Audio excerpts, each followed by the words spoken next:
धरि से कुंज बिहारी, सिर धरि से कुंज बिहारी।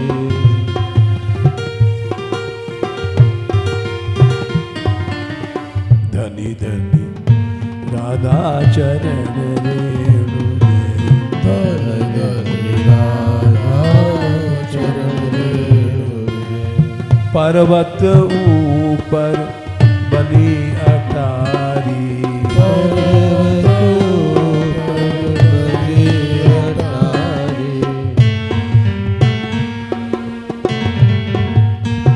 धनी धनी राधा चरण रेणु जय, धनी धनी राधा चरण रेणु।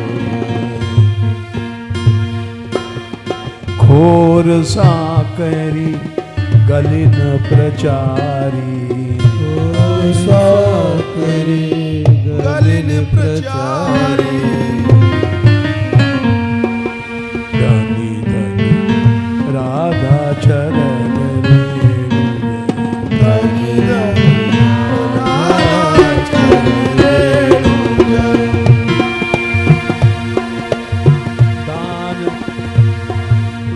दान दान बिलास मान गढ़वारी, दान विलास मान गढ़वारी। राधा चरण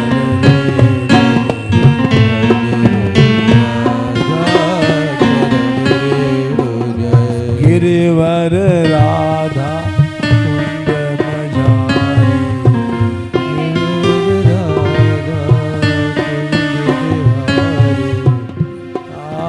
गहवर कुंज गलीन प्रचारी, गहवर कुंज गलीन प्रचारी। राधा चरण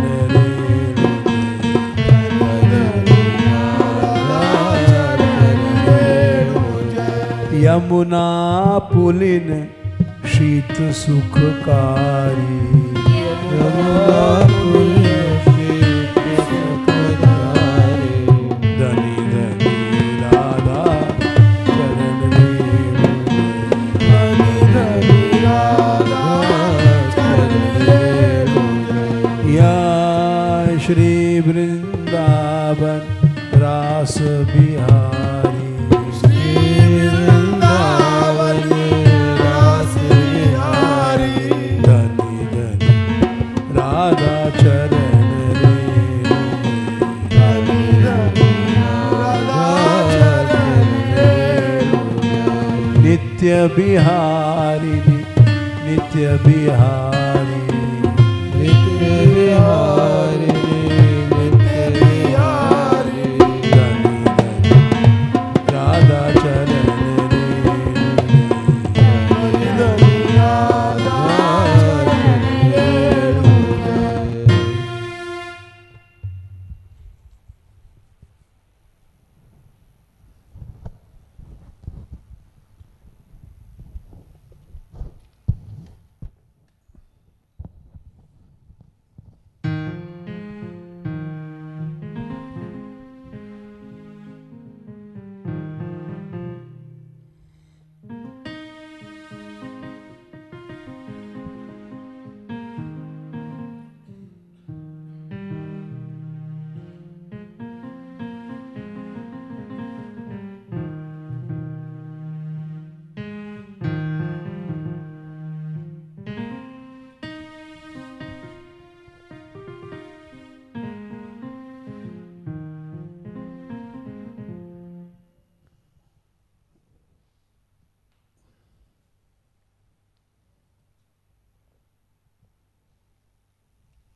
महाराज राजा रंती देव की कथा हुई थी।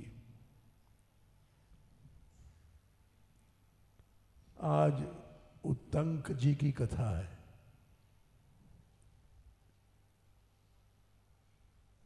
ये बड़े तपस्वी थे,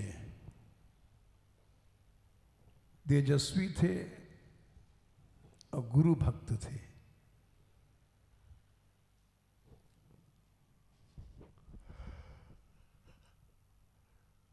महर्षि गौतम के शिष्य थे।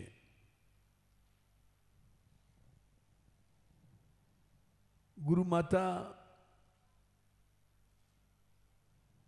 के इच्छा पूरी करने के लिए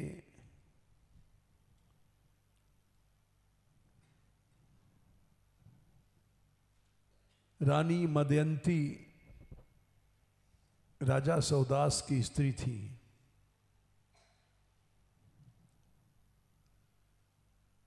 इनके पास ऐसे कुंडल थे जिसमें हर समय स्वर्ण चूता रहता था।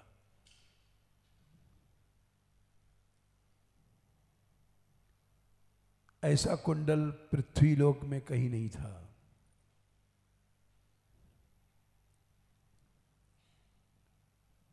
गौतम ऋषि ने इनकी सेवा से संतुष्ट होकर के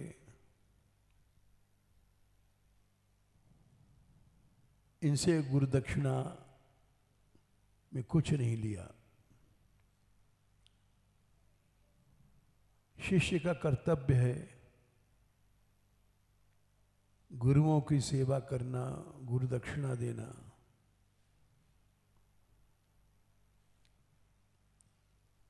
गुरुदक्षिणा के बिना विद्या फलीभूत नहीं होती है। जैसे हनुमान जी ने कहा था काल नेमी से कि पहले गुरुदक्षिणा ले लो आप, फिर मंत्र पीछे देना, नहीं विद्या फलीभूत नहीं होगी।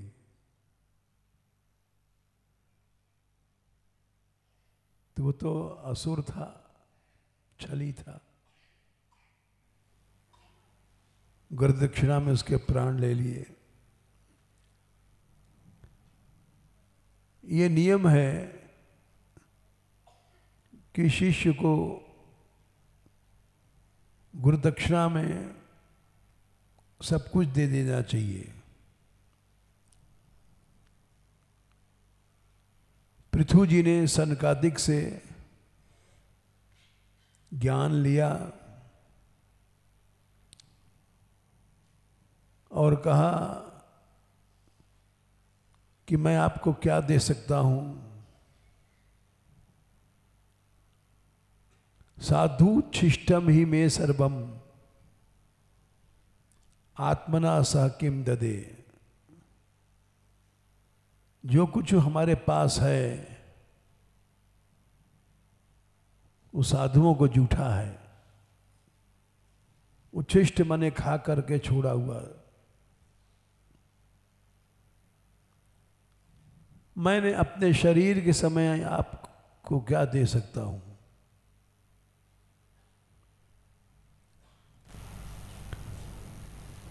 प्राणा दारा सुता ब्रह्मन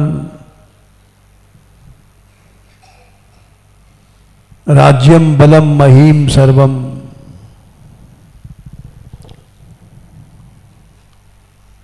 प्राण ले लो, रानियां, पुत्र आदि, राज्य, सेना, बल, कोश, ये सब आपको समर्पित है।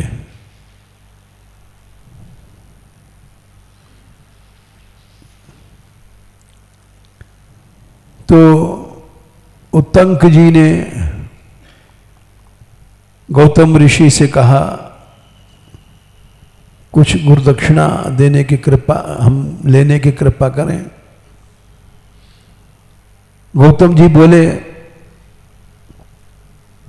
तुमने इतनी सेवा किया है पढ़ते समय कि हम उससे संतुष्ट हैं। अब हम तुमसे कुछ नहीं लेंगे। आज्ञा पालन सबसे बड़ी सेवा होती है। आज्ञा समन सुसाहिब सेवा, सो प्रसाद पावे जनु देवा। भरत जी ने कहा था, हमको आज्ञा दे दो, हम क्या करें, हम यही सेवा कर सकते हैं। आज्ञा पालन, अच्छा शिष्य कभी भी मना नहीं करता, प्राण ले लो वो भी दे देगा।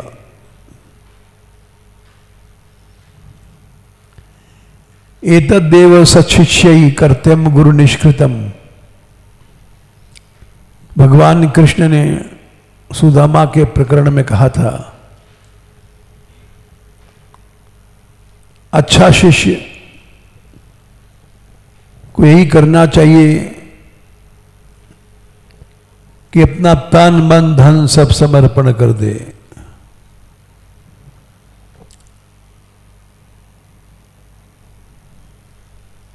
फिर भी गौतम जी के मना करने पर भी इन्होंने जिद किया कि कुछ तो आप कृपा करके हमको बतावें, हम क्या सेवा करें। बिना गुरु सेवा के विद्या फलीभूत नहीं होती है।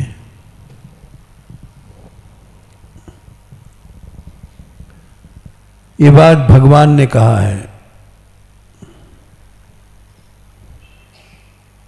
दशम स्कंद में अध्याय 80 और 81 में सुदामा का चरित्र आता है।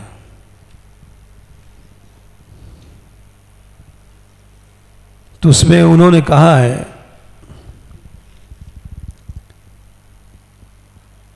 कि नाहम इज्या प्रजातिभ्याम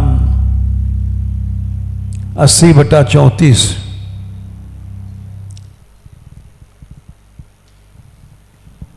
इज्या यज्ञ करना, बाणव ब्रह्मचारी का धर्म, प्रजाति गृहस्थ धर्म, तपस्या वानप्रस्थ का धर्म, उपशम माने संन्यास का धर्म, शांत। चारों आश्रमों के धर्मों से मैं संतुष्ट नहीं होता हूं, जैसा गुरु की सेवा से प्रसन्न होता हूं। नाहम इज्या प्रजातिभ्याम तपसोपशमेन वा तुष्येयम सर्वभूतात्मा गुरु शुश्रूषया यथा। भगवान ने कहा सुदामा जी के प्रसंग में कि हे सुदामन, हम लोग जब गुरुकुल में रहते थे तो हम लोगों ने जो वहाँ सेवा किया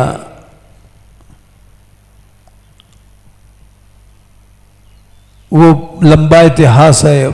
35वें श्लोक में एक बार गुरु माता ने लकड़ी लेने के लिए जंगल भेज दिया था हम दोनों को।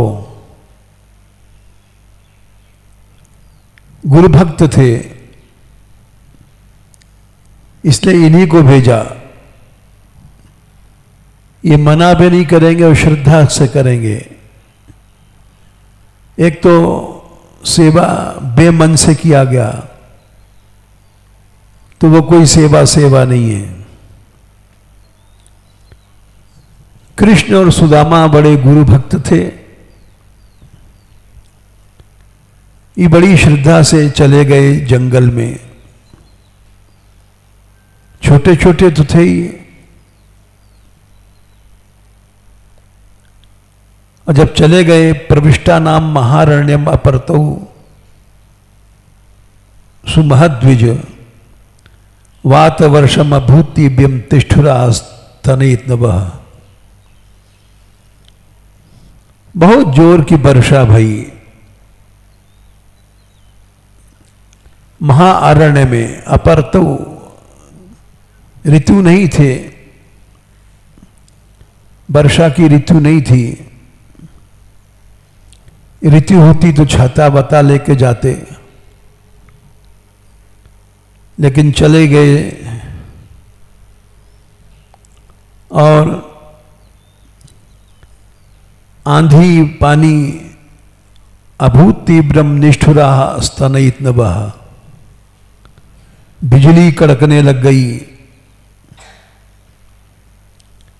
सूर्यश्चास्तम गतश्चातावत तमसा चावृता दिशा। हे मित्र, और सूर्य अस्त हो गया। तमसा अंधकार छा गया जंगल में चारों ओर।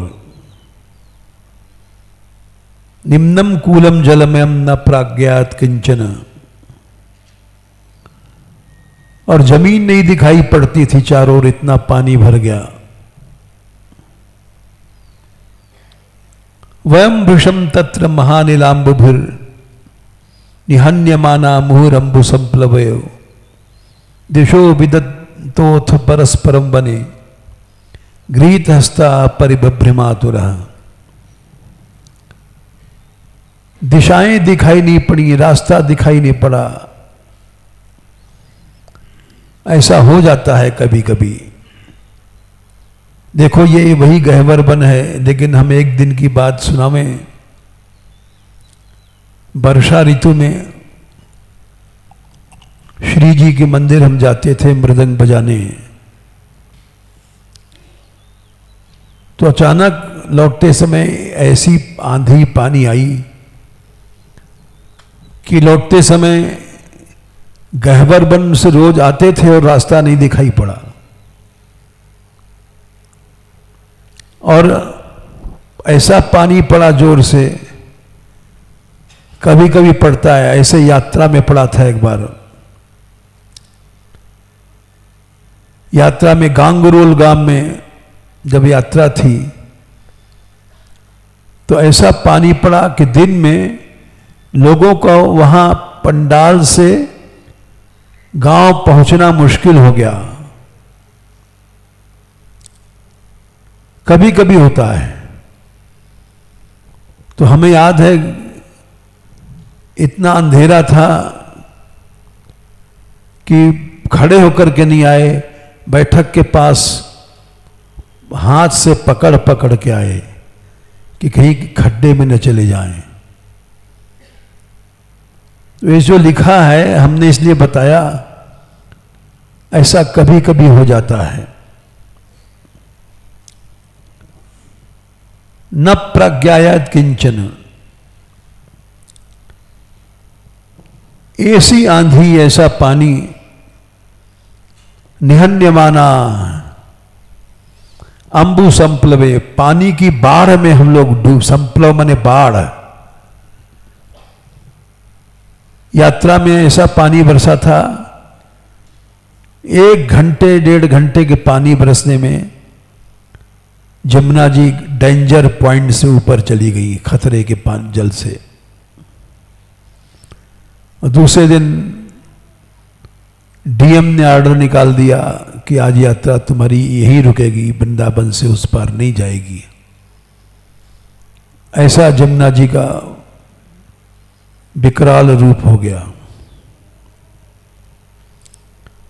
वैसे कृष्ण याद कर रहे हैं सुदामा के साथ। उस वर्षा में हम लोग जो फंस गए थे, अंबु संप्लव, पानी की बाढ़ में बह रहे थे। दिशो अविदंतोथ, दिशाओं का ज्ञान नहीं था, पूरब जा रहे हैं कि पश्चिम जा रहे हैं। परस्परम बने गृहीत हस्ता, डर के मारे हाथ पकड़ लिया दोनों ने एक दूसरे का। कि बिछुड़ जाएं, दुनिया में सहायक कोई नहीं है। परिबभ्रिम आतुरार, और आतुर व्याकुल होकर के वहीं जंगल में घूमने लग गए।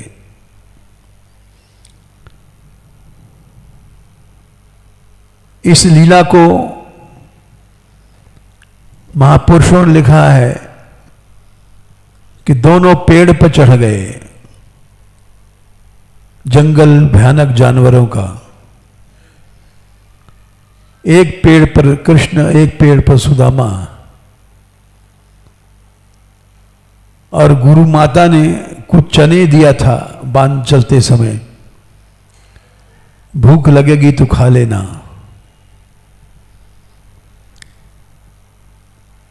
जब वर्षा होती है, पानी बरसता है, ओले गिरते हैं, तो भूख भी जोर से लगती है। सुदामा ने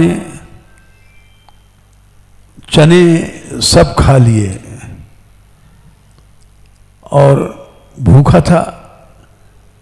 कट कट चना दांव से जब खाता था तो आवाज आती थी। कृष्ण समझ गए कि सुदामा चना खा रहा है, तो इनको भी भूख लगी थी। इन्होंने पूछा, सुदामा तुम क्या कर रहे हो? बोले कुछ नहीं कन्हैया। बोले तेरे दांत बज रहे हैं, कुछ खा रहे हो? बोले ना, जाड़े के कारण दांत कट कट कट कट कर रहे हैं। तो कृष्ण के हिस्से का सब चना खा गया, इसीलिए वो गरीब बना था। और सुदामा खा गया। इस बात को कृष्ण ने शिकायत नहीं किया और हंस गए कृष्ण। अच्छा है ब्राह्मण खा गया बेचारा। तो उनको ऐश्वर्य मिला सोने की द्वारिका, और उनको कुछ नहीं मिला दूसरे के माल मारने में।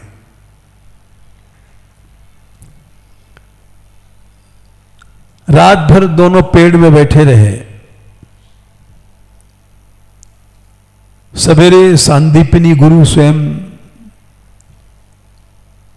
उज्जैन में रहते थे,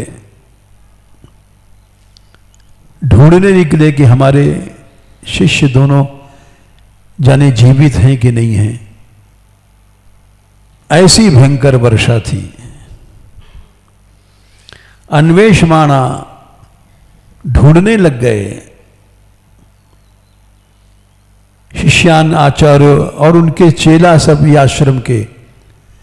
जाओ भाई देखो शायद जीवित है सुदामा। कृष्ण लकड़ी लेने गए थे कल, लौटे नहीं हैं, मालूम पड़ता है समाप्त हो गए। आश्रम जितने छात्र थे, शिष्यान आचार्यो अपश्यत आतुरान, सब ढूंढने चले। और जंगल में जाकर के, अरे बेटाओ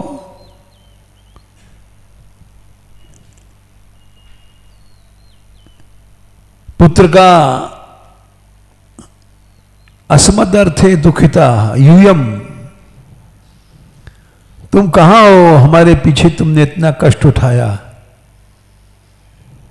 आत्मा वही प्राणिनाम प्रेष्ठस्तमनादृत्य मत्सरा, शरीर ही सबसे प्यारा होता है। उस शरीर की तुमने अनादर परवाह नहीं किया। मेरे परायण तुम सच्चे शिष्य हो। जो मनुष्य अपनी फिक्र करता है स्वार्थ के पीछे, वो गुरु भक्त नहीं है। यहां एक श्लोक कहा है कृष्ण ने,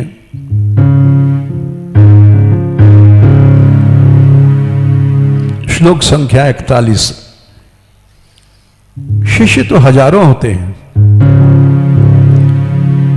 लेकिन सुंदर अच्छा शिष्य एक ही होता है।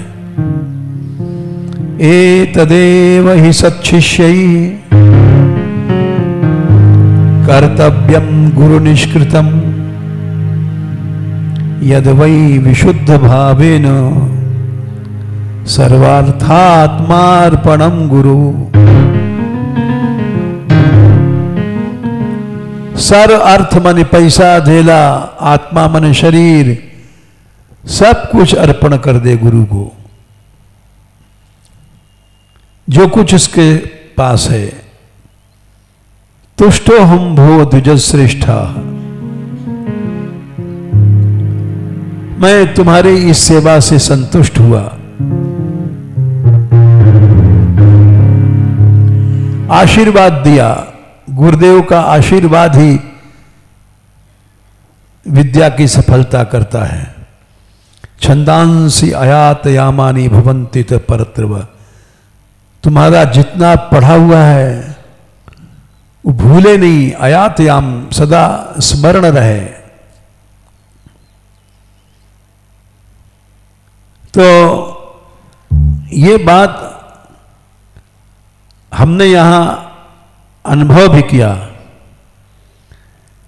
जो लोग जिसमें जितनी गुरु भक्ति है वो उतना ही बढ़ता है, और जो कृतज्ञ है, गुरुद्रोही है, विश्वासघाती है, उसको निश्चित विनाश हो जाता है, उसका परमार्थ खत्म हो जाता है। एक और घटना सुना दें। पंडित हरिश्चंद्र जी महाराज थे सिद्ध महापुरुष।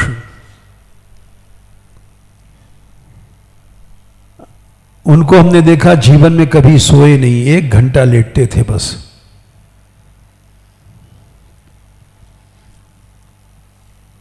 और उनका सत्संग करने के लिए बड़े बड़े गोस्वामी बालक गोपाल लाल बाबा आदि आते थे।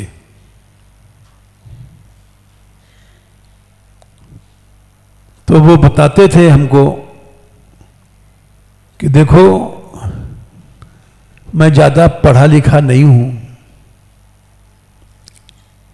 लेकिन गुरुओं का आशीर्वाद मुझे जरूर प्राप्त है।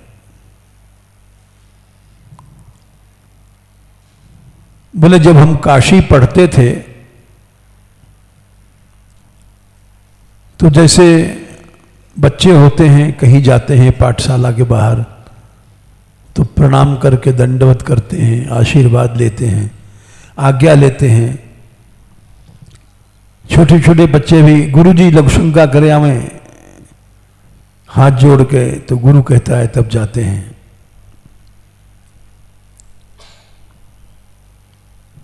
तो वो गुरु भाइयों के साथ पढ़ते थे। एक दिन गुरु जी ने कहा कि हम अभी थोड़ी देर में आते हैं, तुम लोग यहीं बैठो। पास में उनका मकान था, उनके घर से बुलवा आया। गुरु माता ने किसी कारण से बुलाया था, तो उन्होंने कहा बच्चों बैठे रहना, अभी पाठ बाकी है, अभी हम आकर के पढ़ाएंगे। तो वो चले गए, और जैसे 4 बजे छुट्टी होती है वो नहीं आए। सब बच्चे तो चले गए कि भाई स्कूल का टाइम खत्म हो गया है, अब हम बैठ के क्या करेंगे। ये नहीं गए, बैठे ही रहे। जाने क्या काम लग गया था गुरुजी का। 2 घंटे बाद आए। 2 घंटे बाद आए तो अपनी इंद्रियों को पकड़े बैठे थे।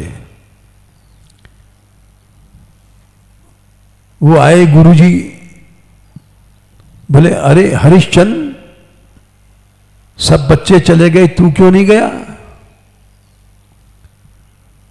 छुट्टी हो गई?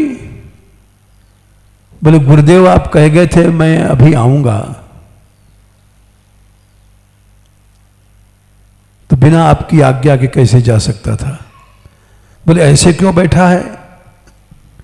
बोले लघुशंका लग रही है हमको 2 घंटे से। अरे तो लघुशंका दौड़ के कर आता,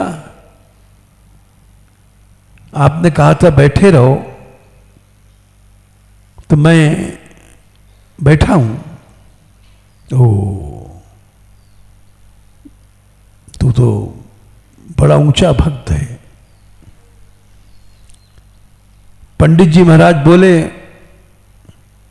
अच्छा जा लघुशंका कर आ।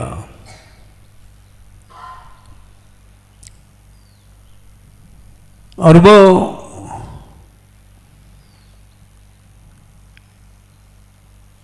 लघुशंका करके आया। पंडित जी आए और उनको गुरुदेव ने आशीर्वाद दिया, जाओ तुमको मेहनत करने की जरूरत नहीं पड़ेगी, तुम्हारी विद्या अंत समय तक तुम्हें याद रहेगी। जो आशीर्वाद यहां कृष्ण ने दिया, कृष्ण को दिया सांदीपनी ने, वही आशीर्वाद पंडित हरिश्चंद्र जी को उन्होंने दिया था। सांदीपनी ने कृष्ण को कि अयातयामास तस्यापन छंदासी अयातयामानि भवन्ति परत्रव। ये विद्या बेटा तुमको यही नहीं परलोक में भी तुमको याद रहेगी। कृष्ण सुदामा तुम जैसे गुरु भक्त संसार में नहीं है। तुम रात भर पेड़ में बैठे रहे टंगे टंगे, वर्षा में भीजते हुए, इसलिए तुम्हारी विद्या तुम्हें सफल रहेगी। यही आशीर्वाद पंडित जी को मिला था उनके गुरुदेव से, और अंतिम समय तक उनकी बुद्धि ऐसी रही, सारी रात जागते थे। और उनकी सेवा किया था मौनी बाबा ने, वो भी सिद्ध हुए। उनके क्या खाते थे पीते थे पता नहीं, पत्ता घोट के पी लेते थे। किसी से गुच्छा हुआ तो लिया, नहीं तो नहीं लिया। वो भी सिद्ध हो गए। तो गुरु भक्ति मनुष्य को सिद्धि अवश्य देती है। यदि गुरु भक्ति है, नहीं है तो वो तो अलग बात है। अधिकतर संसार में आजकल भक्ति कहां है, भक्ति का आडंबर है।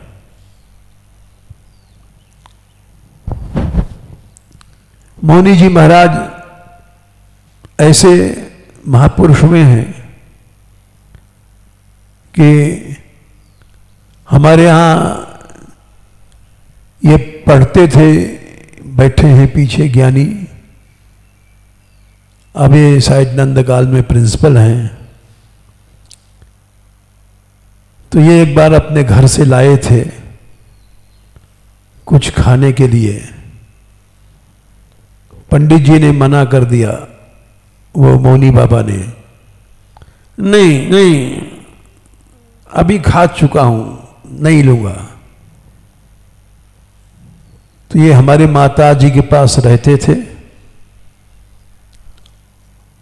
और माता जी से कहा कि माता जी हम थोड़ी सी खीर लाए हैं, आपके कहने से ले लेंगे। तो हमारी माता जी गई सोर्स लगाने के लिए, और वहां जब पहुंची ये भी साथ साथ गए थे डंडा लेकर के खीर पूड़ी बंदरों से बचाने के लिए। तो वो कटोरा धो रहे थे और कुत्ता चाट रहा था। इतने बड़े महापुरुष थे। सब में भगवान देखते थे। ये आंखों देखी घटना है, इनको देख के याद आई ये घटना। तो इन्होंने माताजी से कहा, माताजी ने कहा बाबा ले लो। वो बोलते नहीं थे लेकिन हमारी माताजी से बोल देते थे, भैया अभी खा चुका हूं, ले लो थोड़ा सा बाबा। तो उन्होंने कहा अच्छा इसमें डाल दे। तो इन्होंने कहा कि कुत्ता खा रहा है। क्यों भाई ऐसी थी? क्या कहा था तुमने?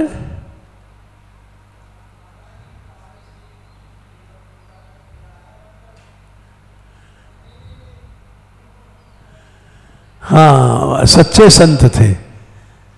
ब्रज को कुत्ता है, हमसे अच्छा है, उसी में कुत्ते की जूठन में डलवा लिया और खा लिया। तो वो जब शरीर छूटा तो उनके शरीर से आग निकली अपने आप। ये जब यहीं रहते थे, इन्होंने भी देखा। तो पंडित जी का चमत्कार, मौनी जी का चमत्कार, ये गुरु भक्तों का चमत्कार हमने आंखों से देखा, तब तुमको सुना रहे हैं। तो गौतम जी के शिष्य थे उत्तंक। उन्होंने गुरुदेव से कहा कि महाराज गुरु दक्षिणा आप ले लीजिए, कुछ आज्ञा दे दो। बोले नहीं,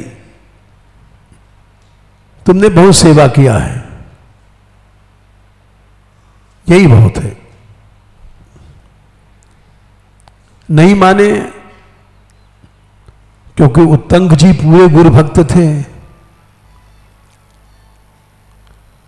गुरु भक्त सेवा के बिना संतुष्ट नहीं होता है। अभी हमने बताया एतदेव सशिष्यई कर्तव्यम गुरु निष्कृतम यद्वै विशुद्ध भावेन सर्वार्थात्मार्पणम गुरु। 41वां श्लोक है। तो गुरुदेव ने कहा कि जाओ तुम ऐसा करो, हमें तो कोई सेवा की जरूरत है नहीं। तुम लकड़ी ला देते थे जंगल से, समय पर सेवा करते थे, वही दक्षिणा हमारी दक्षिणा है। गौतम ऋषि की पत्नी के पास गए और उनका नाम अहिल्या था। उन्होंने कहा कि माताजी कुछ सेवा बता दीजिए आप हमको। बोले जाओ तुम अपने गुरु से पूछ लो। बोले गुरु ने तो मना कर दिया, आपके पास भेजा है, तो आप नहीं बताएंगी तो हम सेवा से वंचित हो जाएंगे, तो कुछ बता दीजिए। वो बोली राजा सौदास की रानी मदयंती, उनके पास दिव्य कुंडल हैं जो देवताओं के पास नहीं है। उसमें से सोना झरता रहता है सुगंध युक्त। ऐसा कुंडल कहीं नहीं संसार में। वो तुम उनसे मांग लाओ। वो सती हैं, बिना उनके इच्छा के नहीं लिया जा सकता। तो उत्तंक जी चले वहां से और इंद्र भी इस ताक में थे कि वो कुंडल हमको मिल जाएं। इंद्र को पता पड़ गया उत्तंक जा रहे हैं वो कुंडल मांगने और वो अवश्य देंगी। तो इंद्र ने क्या किया, रास्ते में उनको कुछ खिला पिला दिया।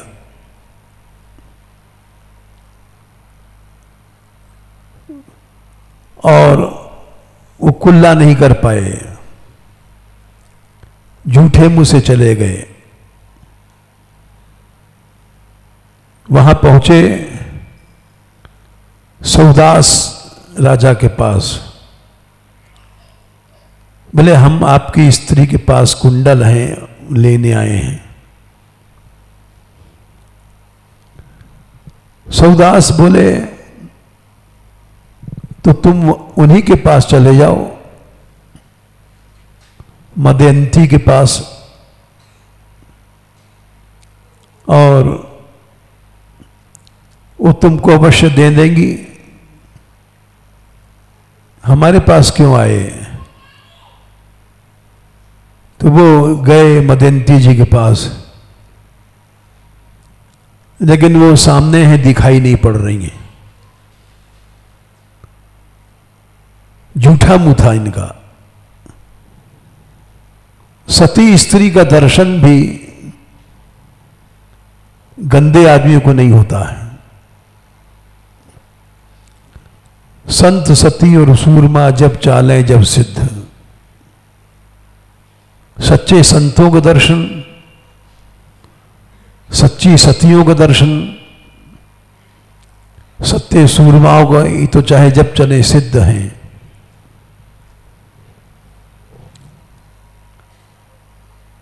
तो लौट के गए सौदास के पास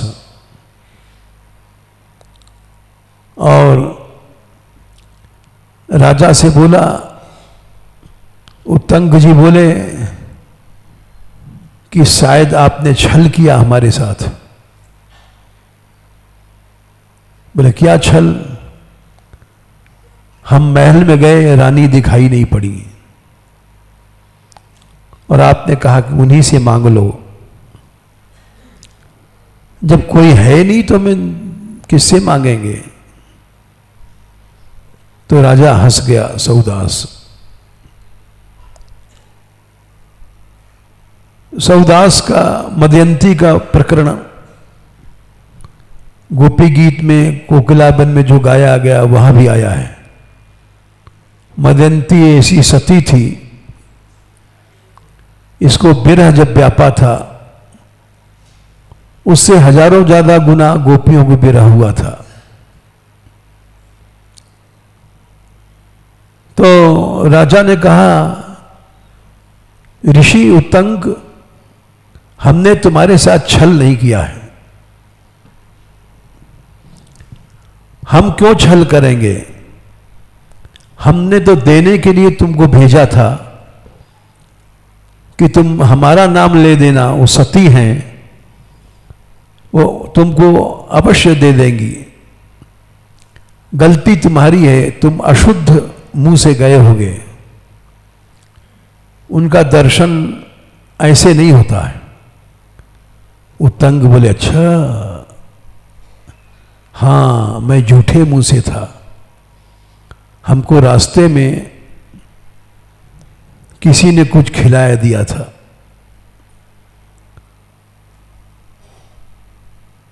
वो इंद्र थे।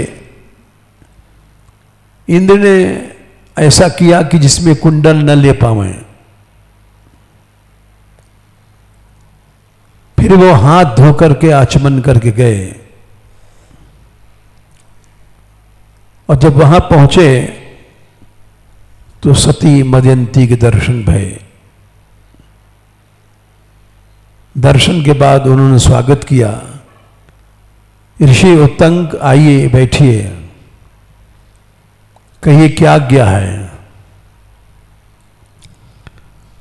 बोले सती जी, हम आपके कुंडल लेने आए हैं और आपके पतिदेव ने भेजा है,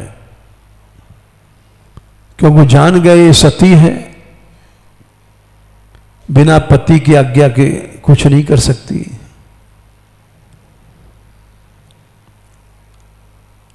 बोले आप पता लगा लीजिए, राजा साहब ने आज्ञा दिया है।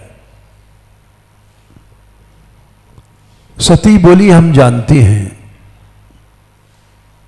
हमें पूछने की जरूरत नहीं है, मैं सती हूं, आप इसी से समझ गए कि आपको हमारा दर्शन नहीं मिला झूठे मुंह से। राजा साहब ने अवश्य कहा है ये कुंडल ले लो, ये संसार में तीनों लोक में कहीं नहीं है। ये कुंडल जहां रहते हैं वहीं न कोई बीमारी होती है, न कोई आपत्ति आती है।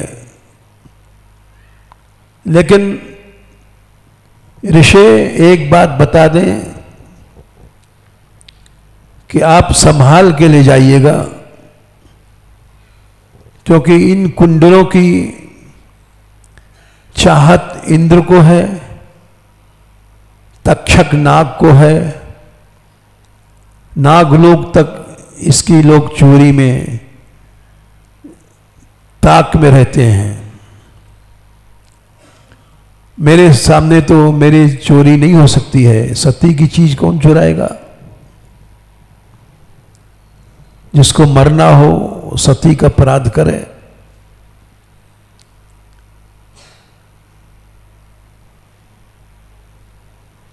इसलिए सावधान होकर ले जाइए। वहां से चले कुंडल को लेकर के, और जैसे रास्ते में कोई नदी पड़ी, नहाने के लिए उन्होंने कुंडल की पोटली बांध करके एक पेड़ के पास रखा था। जैसे गोता लगने लग गए, तक्षक आया नाग और कुंडल को लेके भाग गया। और वो जैसे स्नान करके आए, देखा वहां पोटली नहीं है।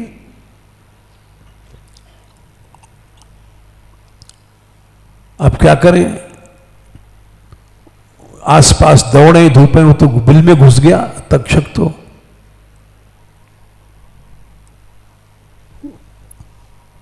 आखिर में इन्होंने सोचा कि इसमें देवताओं की गड़बड़ी है, सब मिले हुए हैं। इंद्र डर गया। इंद्र ने एक घोड़ा लाके दिया। ऋषि इस घोड़े को फूंक दो तुम, ये तुम्हारी सहायता करेगा। घोड़ा नहीं, एक तरह के लकड़ी का खिलौना बनावटी घोड़ा था।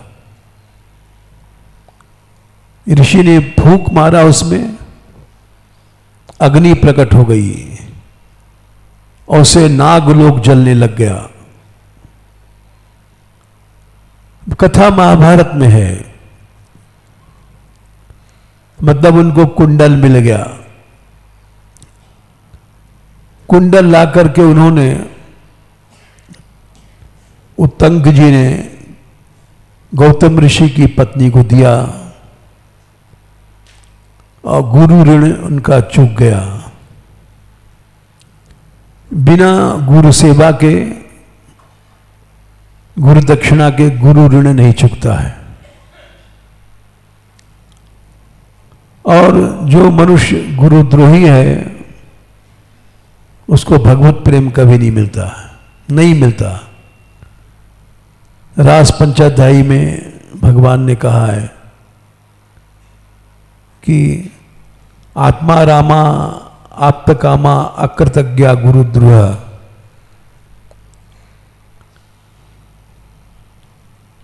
इनको प्रेम नहीं मिलता है। तो ये उत्तंक ऋषि भगवान कृष्ण ने इनको ज्ञान दिया था। क्यों दिया था? जबकि ये गुरु भक्त थे इसलिए। वैसे कृष्ण से द्रोह किया था इन्होंने, किंतु फिर भी कृष्ण ने इनके द्रोह को क्षमा किया और इनको दिव्य ज्ञान दिया। महाभारत के बाद की कथा है, कृष्ण हस्तिनापुर से विदा हो करके द्वारका जा रहे थे, कुंती से विदा मांग करके। एक कथा 10वें अध्याय में पहले स्कंद में आती है। 8वें स्कंद में कुंती ने वरदान मांगा है। 9वें स्कंद में 8वें अध्याय में 9वें अध्याय में भीष्म स्तुति है और 10वें में उनका द्वारका गमन है। तो महाभारत में लिखा है जब द्वारका जा रहे थे तो उत्तंक ऋषि का रास्ते में आश्रम मिला और उत्तंक ऋषि ने सुना कि कृष्ण आ रहे हैं, इधर से जा रहे हैं। तो वो कृष्ण को देख करके बोले, कृष्ण, महाभारत में कितने लोग मारे गए, तुम चाहते तो रोक सकते थे महाभारत। कौरवों का नाश हो गया,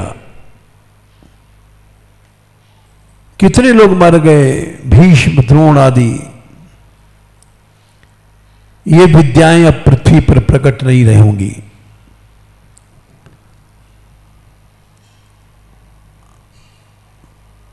अस्त्र शस्त्र, अस्त्र विद्या अब नहीं है, शस्त्र विद्या तो है। अस्त्र विद्या कहते हैं मंत्र सिद्ध किया गया और मंत्र पढ़ के मारा, बाण अग्निबाण, आग लग गई। पर्जन्य बाण मारा, पानी बरसने लग गया। वायव्य बाण मारा, हवा आंधी चलने लग गई। ये सब विद्याएं अब नहीं रही। अब तो शस्त्र शस्त्र है जिसमें मंत्र की जरूरत नहीं पड़ती है। बम फेंक दिया, लौटाल नहीं सकते हो। और अस्त्र विद्या में तो लौटाल लो, उसको बुझा दो। अब शस्त्र विद्या में मारना जानते हैं, जिलाना नहीं जानते हैं। अस्त्र जो मंत्र विद्या से चलती थी उसमें जिला भी सकते थे। तो उत्तंक ने कहा, कृष्ण, ये सारी विद्याएं अब गायब हो गई हैं, इनके चलाने वाले कोई नहीं रहे। इतना बड़ा विनाश हुआ देश का, हम तुमको शाप देंगे। तुम चाहते तो रोक सकते थे और तुमने नहीं रोका, इसलिए हम तुमको शाप देंगे। कृष्ण हंस गए। कृष्ण ने कहा, ऋषि, बिना जाने क्रोध नहीं करना चाहिए। आपके शाप की बात सुन करके हम भयभीत नहीं हैं,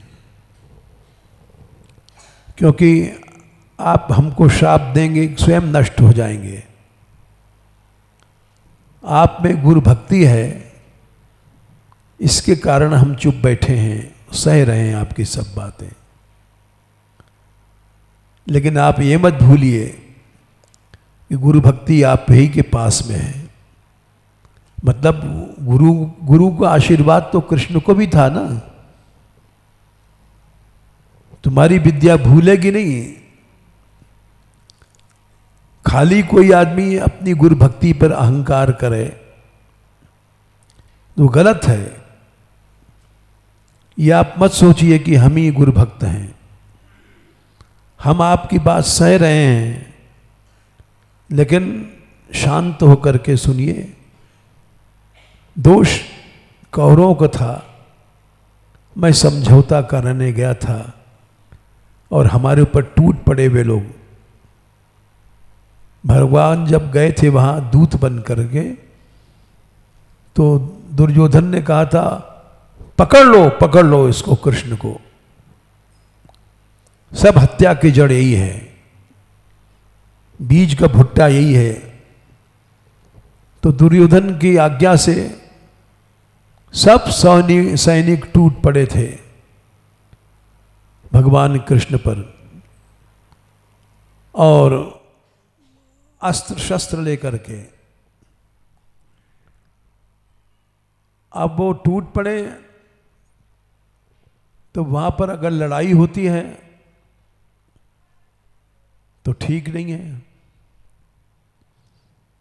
क्योंकि बड़े बड़े भीष्म वगैरह बैठे हैं, द्रोणाचार्य वगैरह, कौरवों को पक्ष लेंगे। लड़ाई होना ठीक नहीं है। हम दूत बन के आए हैं।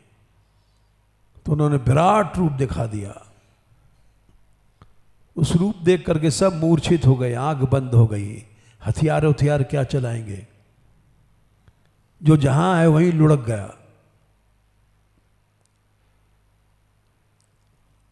फिर कौन पकड़ता उनको, कृष्ण को। कृष्ण तुरंत चले आए वहां पर से रथ पर बैठ करके। उन्होंने उत्तंग से कहा कि उत्तंग ऋषि, स्थिति को जानने के बाद जब क्रोध करना चाहिए। आप केवल अपने तप के मद में क्रोध कर रहे हैं, ये बात गलत है। और आप अनावश्यक शाप देंगे तो आप भी नष्ट हो जाएंगे। फिर भगवान ने उनको अपना स्वरूप दिखाया, क्षमा मांगा उन्होंने, हे जनार्दन क्षमा करो। तो भगवान ने उनको वहां ज्ञान दिया, और